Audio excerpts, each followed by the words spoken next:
I'm Emily Wagley, and this is my review speech for Speech 1301. Thank you.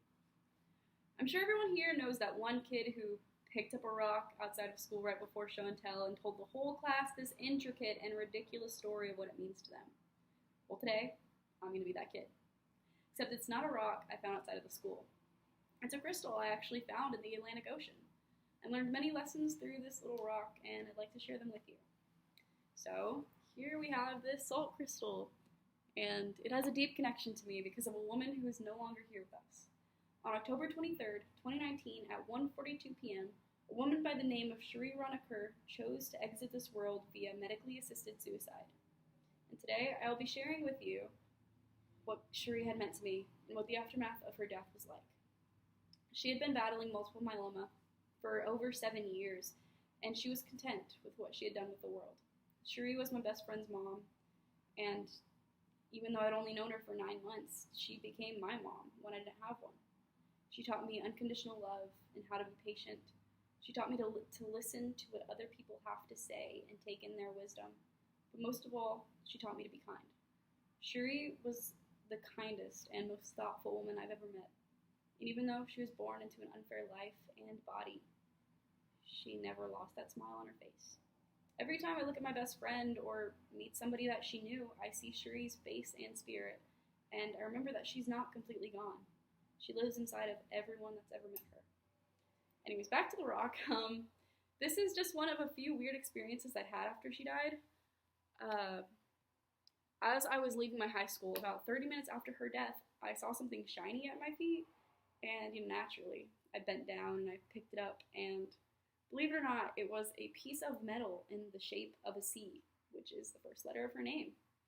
I kept it. It made me smile through all the tears, and I felt like she was right there with me. My friend and I flew to Colorado and Virginia to spread her ashes at meaningful places to her. In Colorado, we were on top of this hill that she would hike on regularly, and at the top, we watched a video of her that she made for us. In it, the sentence that stuck out to me most was, "Sometimes it's okay to let go." She wasn't a quitter or weak, and we all knew that, but hearing her say that brought more understanding to her situation, and I felt closer to her. As we let go of the ashes, a strong gust of wind pushed them forward, and as we turned around to hike back down the mountain, a herd of about 50 deer stared at us. Now, that experience was pretty weird, but it was really beautiful in a way, and I will never forget it. In Virginia, we spread her ashes at this beach that she liked, and once again, a gust of wind just pushed them forward, but it pushed them into my best friend's mouth. So we like to joke about the fact that he ate his mom. We went swimming at this beach in Virginia before we came back to Texas, and I stepped on something pretty sharp in the Atlantic Ocean. I was a little startled, and immediately against my instinct, I went underwater and I picked it up. I found this gorgeous, shining salt crystal. I immediately thought of Cherie, and I felt like this was her last gift to me.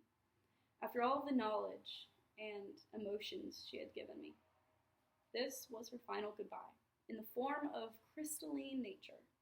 This crystal is really just a remembrance of that whole experience, and it was a magnificent one at that. I keep it in this little jar that I think she would find really cute. And I hope this story didn't make anybody sad or uncomfortable, because it really isn't a sad story. She knew it was her time, and although I was sad at first, I realized there's not much to be sad about. She stayed with us as long as she could, and I couldn't be more grateful for the time we did share. Cherie's death was tragic, but she taught me that you are able to experience beauty and happiness hand in hand with sadness. To wrap this all up, I do want to say that sometimes it doesn't hurt to listen to what that weird rock collector kid has to say about their rocks. Sometimes they have a beautiful story, and memories to go along with it. Just keep an open ear. Well, that's all for today. Thank you all so much for taking the time to listen to me, and I hope you all have a wonderful day. Thank you.